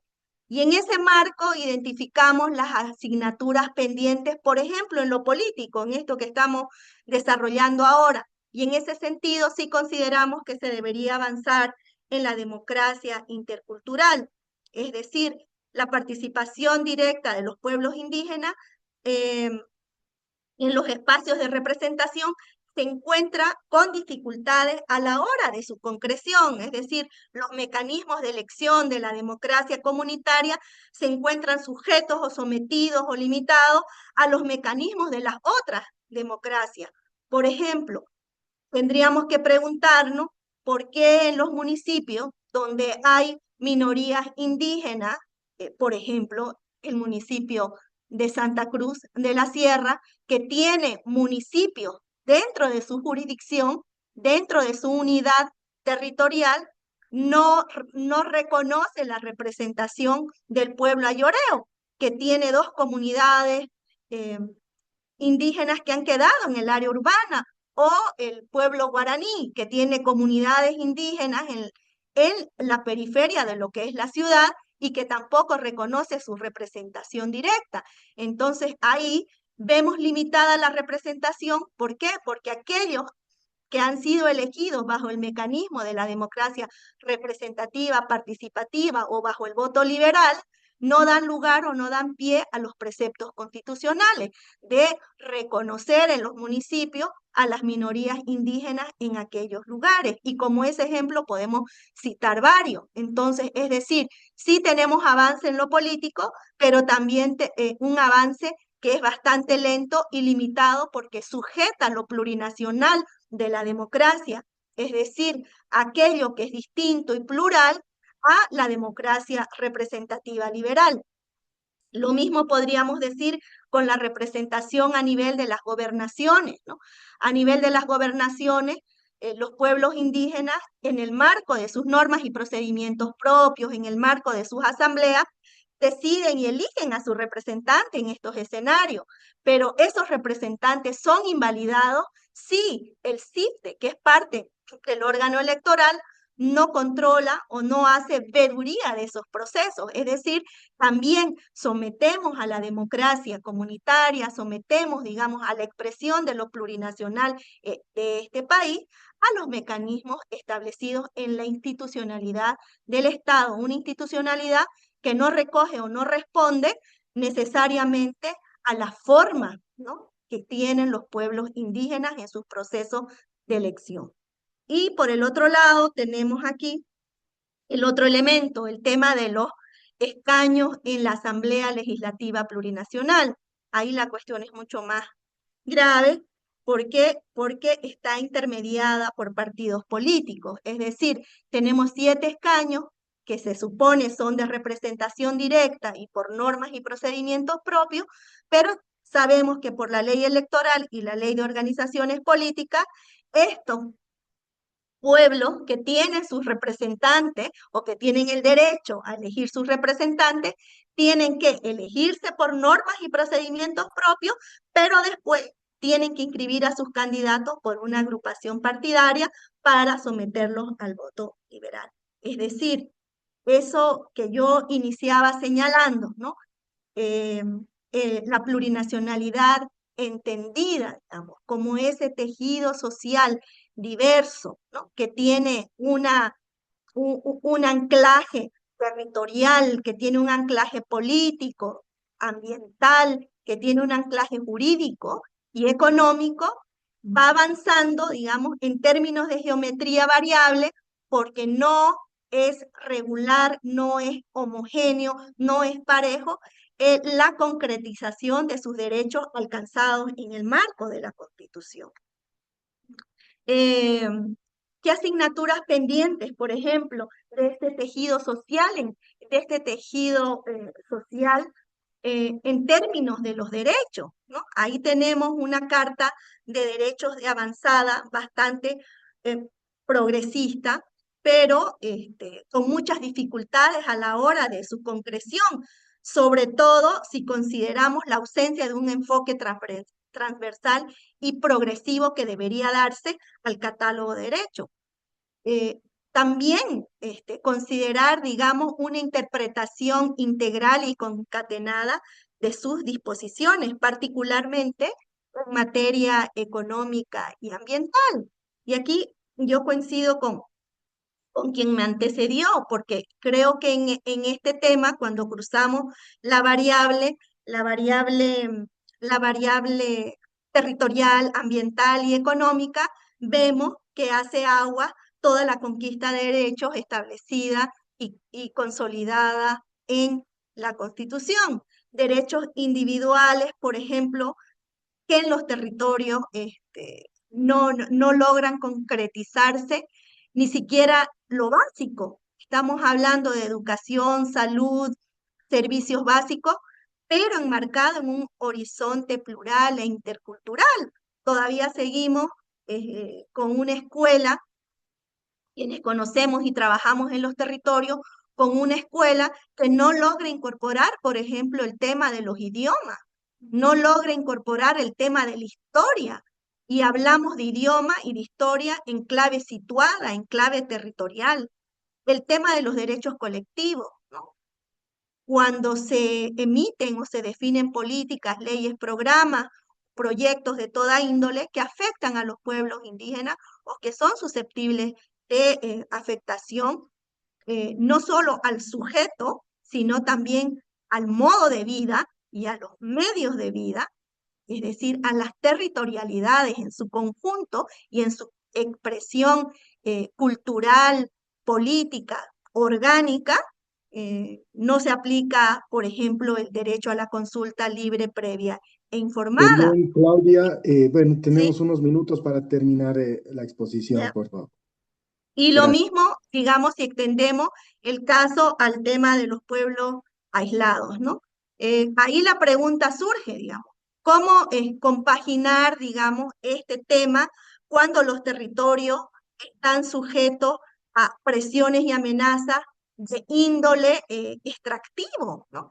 Aquí tenemos en este mapa, se les presenta todos los elementos que están en este momento no solamente disputando a los territorios, sino afectándolos y afectándolos en términos de modo y medios de vida, incendios, tráfico de tierra, avasallamiento, minería, carreteras, conflictos, etcétera, ¿no?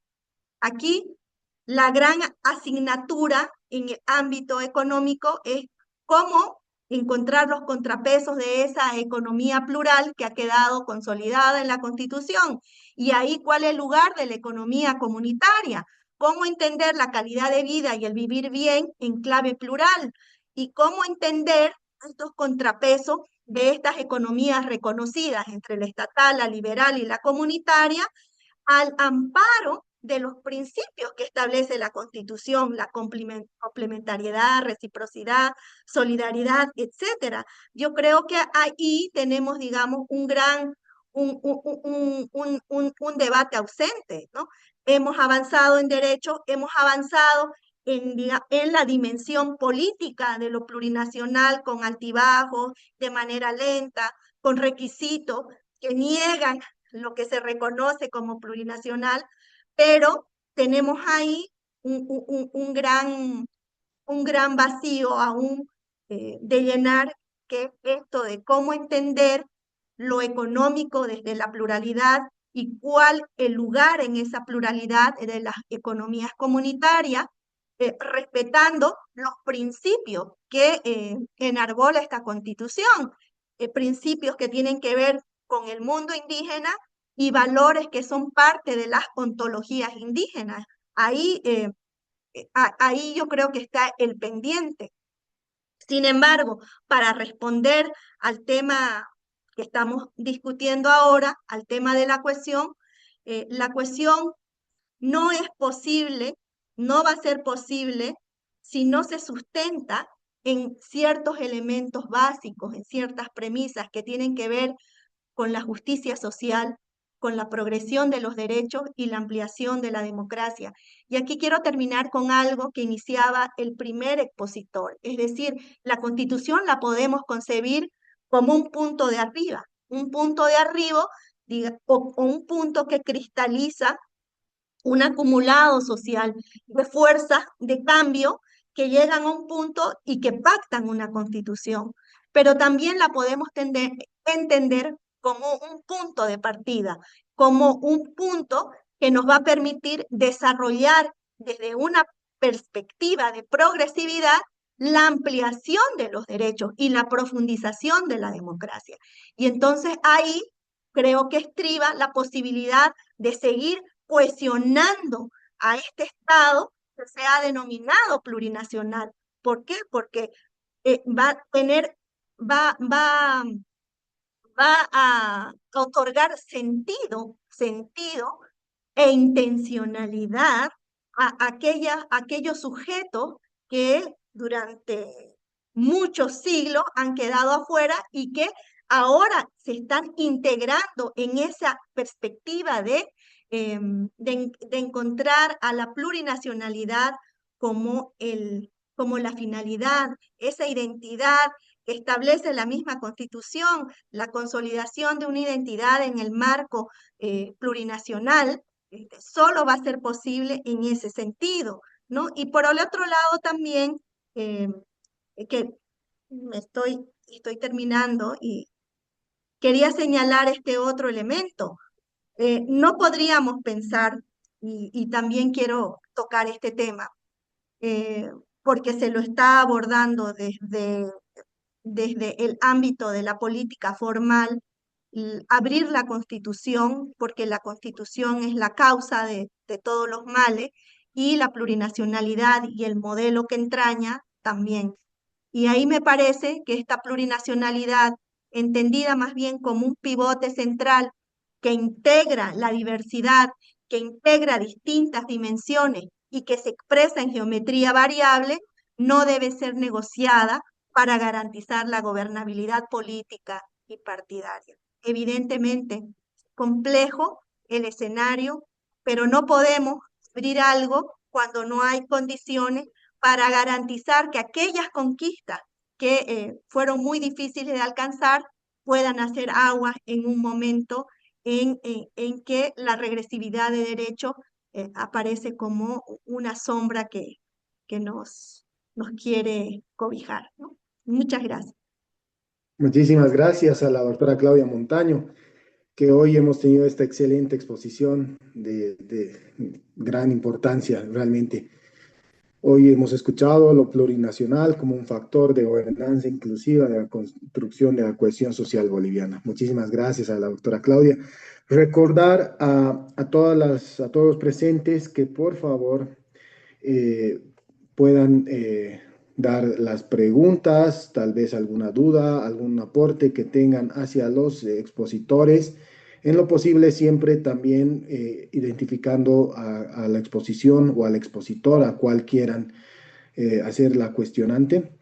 Lo pueden escribir por el chat. Nosotros vamos a poder, al finalizar las exposiciones, hacer una ronda de preguntas y podemos hacer llegar de forma concreta hacia la exposición o el expositor o de manera general para todos. Así que les solicitamos puedan hacer sus preguntas en el chat. Antes de que comencemos, nuevamente también queremos agradecer la presencia de las personas que están conectadas y a las personas que nos están siguiendo por el live. Es así que vamos a continuar con este ciclo de exposiciones. Vamos a dar paso al doctor Rosenbert Ariza, quien es postdoctorado en constitucionalismo y regímenes políticos en América Latina. Él nos va a exponer lo plurinacional y la interculturalidad en escenarios globales de homogenización y pensamiento único. El doctor Rosenbert es abogado, sociólogo y postdoctor en constitucionalismo y regímenes políticos en América Latina. Es experto en administración de justicia, pluralismo y Estado con más de 32 años de ejercicio profesional y experiencia en educación formal. informal y popular. Director nacional durante 8 años de la Red de Justicia Comunitaria, ejerciendo como vocero institucional ante las altas cortes, Congreso de la República y Poder Ejecutivo, liderando políticas públicas de modernización judicial y coordinando más de 300 organizaciones para el fortalecimiento territorial de la Administración de Justicia. Es profesor asociado de la Universidad Nacional con formación postdoctoral en constitucionalismo, líder de grupos de investigación, reconocido por MinCiencias, consultor internacional con 15 años de experiencia en organismos como el Instituto Interamericano de Derechos Humanos y Naciones Unidas, especialista en formulación de políticas judiciales, armonización de jurisdicciones y desarrollo de estándares internacionales de administración de justicia aplicables a contextos plurinacionales. Miembro de Prujula, que son abogados por el pluralismo en América Latina. Desde Colombia, hoy viene a ser nuestro expositor, el doctor Rosenberg Ariza. Les damos una cordial bienvenida y bueno, le dejamos a todas las personas conectadas para esta exposición. Buenas noches a todos, todas, todes. Un abrazo grande desde Colombia. Agradecerle a Alfredo la presentación, a unir la invitación, bueno, y a los colegas que me antecedieron en el uso de la palabra. Creo que realmente me ahorraron una parte de la reflexión. Yo quisiera abordar este tema. En la primera parte voy a intentar ser un realista visceral, como diría el escritor Roberto Bolaños. Y en la segunda parte, en la segunda tercio de mi intervención, yo intentaría no ser tan realista, sino ser un poco esperanzador frente al mapa que yo leo en términos geopolíticos. Creo que hay una frase que ya es muy común citarla, y yo quiero citarla no solo por lo común, sino porque me parece profundamente vigente. Esta es una frase que escribió Gramsci en el año 1930, a la edad de 39 años, en el famoso texto de Cuadernos de la Cárcel. Creo que esa frase alude a una categoría que es muy interesante para entender lo que está pasando en materia, digamos, del escenario global y, por supuesto, de la geopolítica. Y es esa categoría de el interregno. Estamos en un periodo que él describe como un periodo de interregno. Ese periodo de interregno tiene una característica, y es que asistimos a una crisis profunda donde el viejo sistema perdió legitimidad. Y perdió legitimidad por muchas razones. Pero lo que dice Gramsci es que lo viejo no termina de morir y lo nuevo no termina de nacer. A ese interregno me gustaría referirme, porque me parece que en ese vacío, allí, la frase que usó precisamente Gramsci, es donde dice que allí aparecen los fenómenos morbosos. Ha habido muchas interpretaciones de ese aspecto. Evidentemente, algunos dicen que él se refería, aparecen los fenómenos fascistas, pero no lo podía decir, perdón, porque si no, seguramente no hubiera podido salir de la cárcel este papel con esa frase, porque todos sabemos que estaba en una cárcel por orden del fascismo de Benito Mussolini.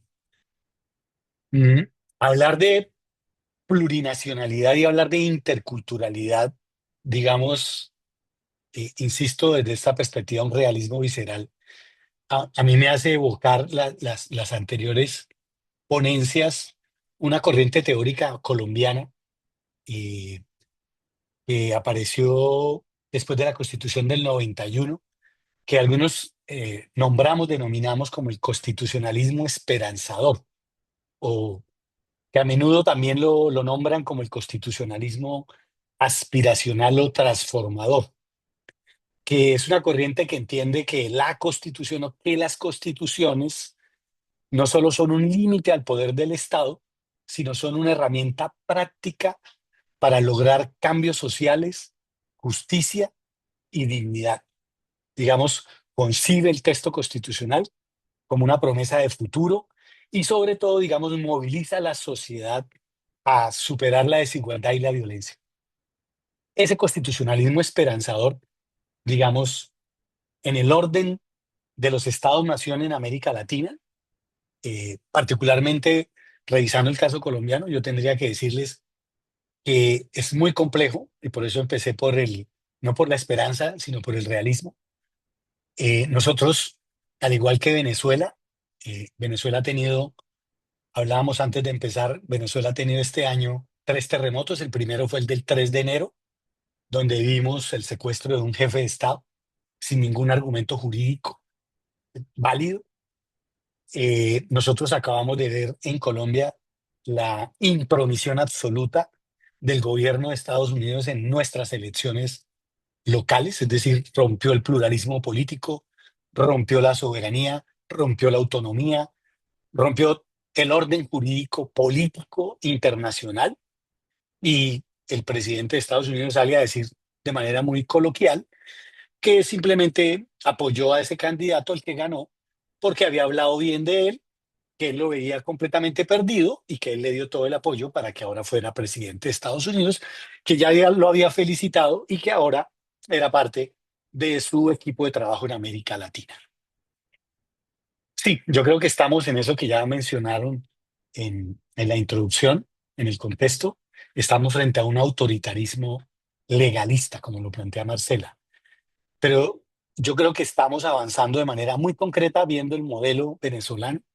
Estamos avanzando a una lógica de Estado corporativista.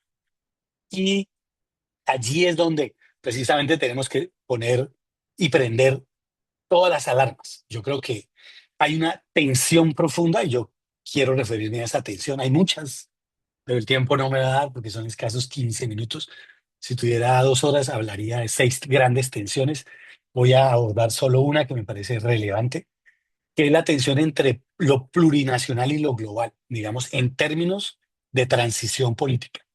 Llamemos al interregno de Gramsci, llamémoslo transición. Y no olvidemos que la constitución boliviana era una constitución de transición. Y claro, hubo una pregunta por una colega expositora que me parece interesante y dejó esa pregunta flotando 20 años después. Y yo me preguntaba, a partir de esa potente pregunta, ¿y cuánto dura la transición? La transición, en la idea que se movió desde abajo hacia arriba, como lo plantea Farid también, y como de alguna manera ya fue dicho también por las demás expositoras, por Elizabeth. Y yo creo que allí tendríamos que preguntar nosotros qué pasó y qué está pasando con el orden político, jurídico y económico internacional. Y no podemos seguirnos mirando el ombligo frente a lo que está pasando en el orden político internacional. El gobierno de Colombia, que ni siquiera apenas es un gobierno electo, no ha empezado a gobernar, empieza a gobernar a partir del 8 de agosto. Ya está intentando tomar decisiones porque se le olvida que el otro gobierno está hasta el 7. Y al igual que el gobierno de Bolivia pertenece al escudo de las Américas, digamos, a esa coalición de gobiernos de derecha que evidentemente va a volver trizas esta idea de constitucionalismo esperanzador. Y creo que lo va a volver trizas porque efectivamente, y curiosamente en Colombia, uno de los candidatos propuso una constituyente, candidato que ganó apoyado por el gobierno de Estados Unidos, eh, propuso defender la constitución, defender la patria, etcétera, pero propone un paquete de entrada en los primeros 30 días de decretos de reforma, decretos ley, donde todas las conquistas sociales de estos 4 años serán echadas atrás. Respaldado, insisto, por el gobierno de Estados Unidos, abiertamente. Digamos, en otros países tal vez no se habla de eso, o tal vez no queremos hablar de eso. Digamos, del nivel de injerencia en esta nueva lógica imperial de Estados Unidos. Y digamos allí, ese pensamiento único que está liderando la nueva derecha internacional, y digamos, y este momento geopolítico, creo que nos debe llevar a una reflexión sobre el tema. Yo pensé en varios autores, pensadores, y tal vez el que a mí personalmente más me gusta es Milton Santos. Milton Santos Me parece que tiene una excelente reflexión sobre el impacto y la lógica de la globalización. Y Milton Santos hace algo que a mí me parece muy interesante. Habla de tres tipos de globalización. Una globalización que él llama el mundo como fábula, que él la denomina el mito, el mundo como perversidad, que él lo llama la realidad, y el mundo como posibilidad, que finalmente es la globalización como fábula, la globalización como perversidad y la globalización como posibilidad. Yo, por supuesto, me voy a detener en la última para, para ser esperanzador, digamos, un poco, frente a este mapa geopolítico donde vienen por los recursos naturales, van por el litio de Bolivia, ya se quedaron con el petróleo de Venezuela, etcétera. Digamos, todos los recursos naturales, todo lo que estamos defendiendo, y lo hemos defendido con el sistema jurídico, con el modelo de Estado-Nación, eso creo que está, como dicen o decimos los abogados, está sub judice. Digamos, está ahí, stand-by. No creo que este orden jurídico internacional que se está imponiendo, que todavía no sabemos cuál es, y que se nos está imponiendo, nos va a implicar también una resistencia no solo hacia adentro, en términos de la lucha para las transformaciones internas y las conquistas que se están peleando en este momento, sino sobre todo hay un problema muy complejo de lo plurinacional y de la interculturalidad en el escenario global, porque efectivamente el escenario global nos está planteando una hegemonía, que es la hegemonía de la cultura norteamericana, la cultura del consumo, que el consumo, pues para no ampliarlo y no extenderme más, diría que precisamente es lo que concreta ese pensamiento único. La posibilidad del pensamiento crítico, digamos, va a ser poco a poco desterrada de las universidades, de los centros de investigación, como lo ha hecho el presidente de Estados Unidos, digamos, en el tiempo que lleva gobernando. Entonces, creo que esta idea de Milton Santos, de, de la globalización como posibilidad, a mí me parece que allí está la esperanza. Si en uno está el mito y en otro está la realidad, en el mundo como posibilidad o la globalización como posibilidad, creo que es donde está la alternativa emancipadora que plantea Milton Santos. ¿Frente a qué? Frente a ese pensamiento único. Y ese pensamiento único que es el mercado, lo que propone precisamente y propuso Milton Santos por allá en el año 2000, antes de fallecer en el año 2002, fue precisamente otra globalización desde abajo. ¿Y eso qué significa? Digamos, hemos hablado mucho de alterglobalismo y aquí aparecieron y aparecen muchas propuestas, insisto, que vienen desde la academia, vienen desde los movimientos sociales, vienen desde distintos sectores internacionales, ONGs, defensores de derechos humanos, pero creo que Milton Santos lo resume en tres cosas que los pueblos, todos los pueblos de América Latina, digamos, en este momento enfrentamos, el Vía Yala, enfrentamos. Y es, primero, tenemos que reconstruir y fortalecer la solidaridad. Segundo, no podemos abdicar en la lucha por la justicia social. Y tercero, tenemos que mantener esta pelea muy fuerte frente al tema del respeto a la naturaleza y al medio ambiente. Creo que esa resistencia aparece, como dijo Milton Santos, como lo hemos dicho todos, aparece y se da desde abajo, o como él lo llamaba, desde los márgenes, desde la periferia. Él decía, es en el tiempo de los pobres. Farida hablaba de el tiempo político es muy rápido. Como todos sabemos, Milton Santos es un geógrafo que estudió el tiempo, el espacio. Y él decía, el tiempo de los pobres es un tiempo lento, pero es un tiempo que espera, digamos que va procesando y que al final produce categorías que transforman. Y es desde abajo que se transforma. Las grandes transformaciones del planeta van a venir desde abajo, por supuesto. Y esa propuesta es muy llamativa en tanto que la globalización hoy es un escenario profundamente contradictorio, digamos, donde la gran potencia para la globalización, digamos, para un mundo para todos o un mundo donde quepan todos los mundos, evidentemente sería la interculturalidad. La interculturalidad sería ese elemento cohesionador, así como pensamos en la cohesión de Bolivia, la cohesión de cada estado, tendríamos que pensar en la cohesión latinoamericana y tendríamos que pensar en la cohesión global, la cohesión del planeta Tierra, de esta humanidad. Nos estamos jugando un proyecto de humanidad con lo que está pasando en este momento, frente a lo que está haciendo Estados Unidos, frente a lo que está haciendo Rusia y frente a lo que está haciendo China. ¿Qué hacemos nosotros frente a eso? ¿Sentirnos impotentes o seguirnos mirando el ombligo? Repetiría por segunda vez. Yo creo que en el texto de Milton hay en el texto La lógica de la globalización, digamos, él habla de la tiranía establecida por la desinformación. Y mire que para hacer ahí un texto de principios del siglo XXI, es muy interesante cuando él habla de la precisamente del globalitarismos, los totalitarismos que establecen la globalización.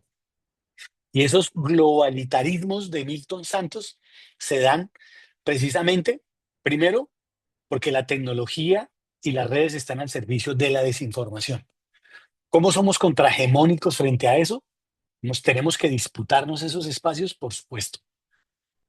Creo que hay una ideología que ha sido sostenida y que está ganando una batalla cultural, que es la ideología de la burguesía, y que se traduce, para, para ser sintético, en una idea de competitividad y en una idea de acumulación. Digamos, cuando uno mira aquí quienes representan los nuevos presidentes de América Latina, quién es Keiko Fujimori, quién es el presidente de Bolivia, quién es el nuevo presidente de Colombia, representan precisamente todos estos elementos que van en contra de las grandes transformaciones que se están pidiendo desde abajo.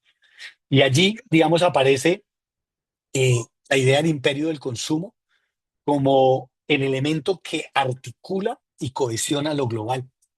Y aquí nos toca volver a pensar en el ejército zapatista, en el movimiento de los sin tierra, en todas estas ideas como esta red que hoy ustedes conforman y que me parece profundamente interesante que esté cumpliendo 50 años. Todos los que hemos hecho trabajo en red sabemos la pertinencia y digamos, lo esencial que es para una sociedad este trabajo en red, porque desde allí se pueden potenciar, digamos, todos estos procesos. Yo creo que eh, tenemos que potenciar una ética que no sea esa ética de la competencia que nos plantea, digamos, este neoliberalismo simbólico, y es una ética del cuidado, esta ética de la solidaridad.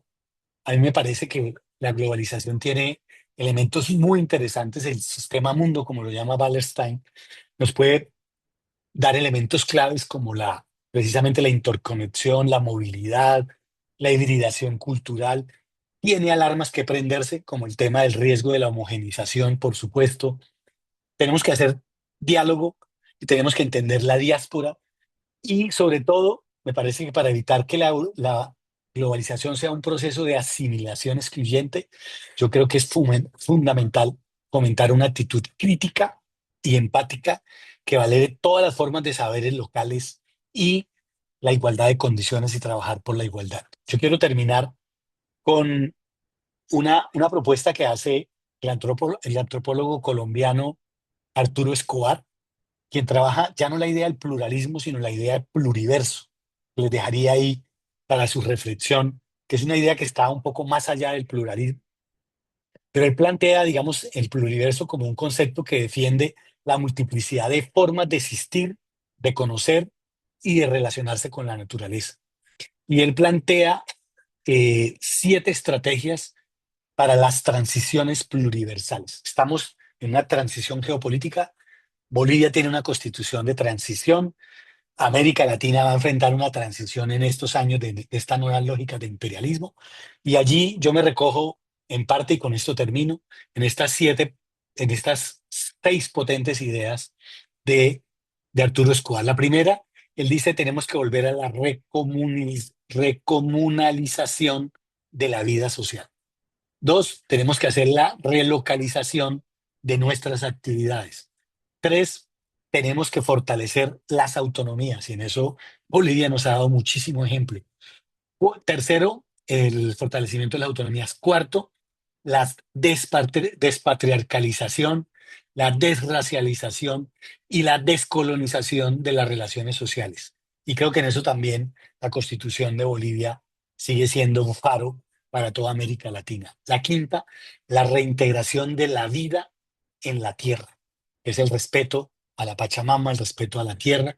Y el sexto, el apoyo a redes de autoorganizadas y que sean alternativas transformadoras. Con esto quiero terminar y felicitar a la red por sus 50 años y muchas gracias por la invitación. Muchísimas gracias, doctor Rosenberg Ariza, desde Colombia. Una excelente exposición, brillante, nos llenó de muchas ideas, muchos capítulos donde hemos fortalecido aquella retroinspección desde los pueblos indígenas y la constitucionalidad. Nuevamente un fuerte abrazo, muchísimas gracias por esta participación.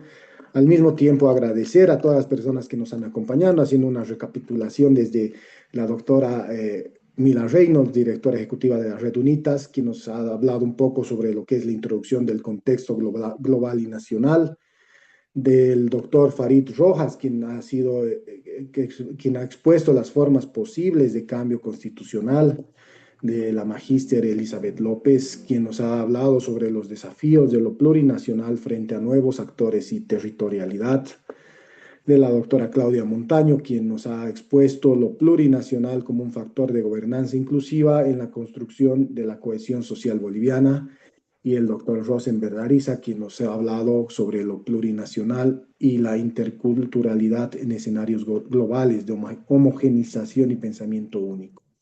Bueno, nuevamente vamos a recalcar que las preguntas van a poder realizarlas a cada uno de los panelistas del día de hoy mediante el chat.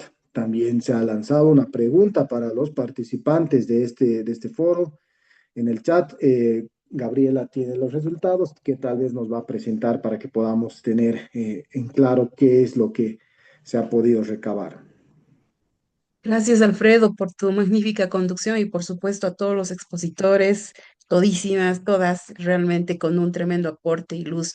Antes de compartir la nube de palabras con todas las respuestas que han estado presentes a la pregunta que hemos hecho, Octavio López, Octavio Leonardo Ledo Arias, perdón, lanzaba una pregunta contextualizada, provocadora, y le respondía precisamente Elizabeth López, una de nuestras expositoras. No me voy a detener porque son extensas las preguntas, pero también la respuesta está bien sustentada, así que les animo, esté en el chat. Como estamos con tiempos ajustados y hemos quedado que esta sesión va a ser hasta las 9 de la noche, entonces procedemos a compartir la nube de respuestas que se han dado a la pregunta que hemos planteado. Entonces, si me permiten, voy compartiendo. Y vemos acá que las palabras que más han resonado ante la pregunta ¿qué necesitamos construir o desarrollar para tener un futuro de mayor inclusión política y sociocultural, inclusión política y sociocultural? Pues destaca, ni duda cabe, el diálogo intercultural, ¿no? Es ese diálogo precisamente también explicado, sustentado por el doctor Rosenberg Ariza. Por supuesto, inclusión está presente, equidad, unidad nacional, no como partido político, sino como ese sentido de construcción en la diversidad, tomando en cuenta estos enfoques que también nos compartían las y los expositores.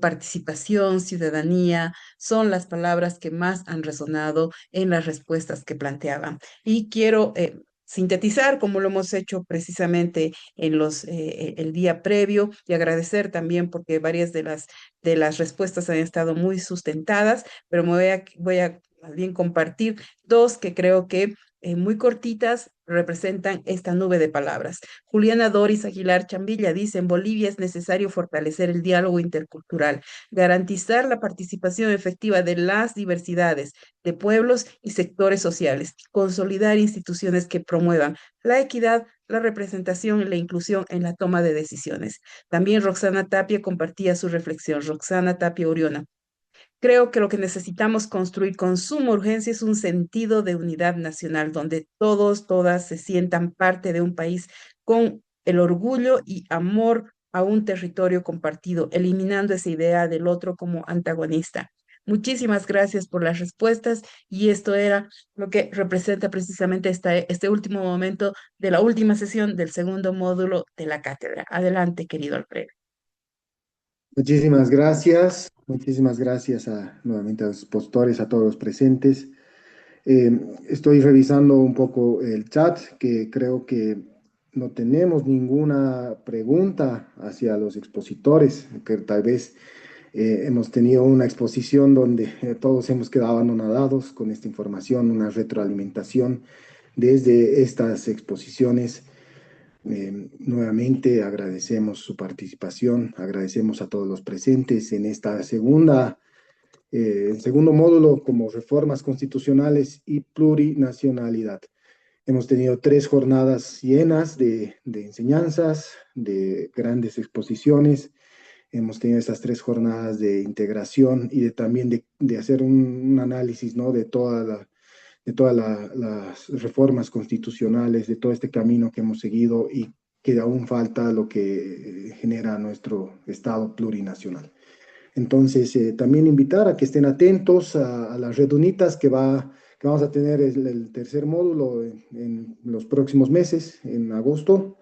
Entonces, estamos abriendo esta cátedra Bolivia para que todos puedan participar, todos los partícipes que hemos tenido el día de hoy, más de 100 participantes en el Zoom y muchos otros que nos han estado siguiendo por nuestras redes sociales, en el live que hemos tenido.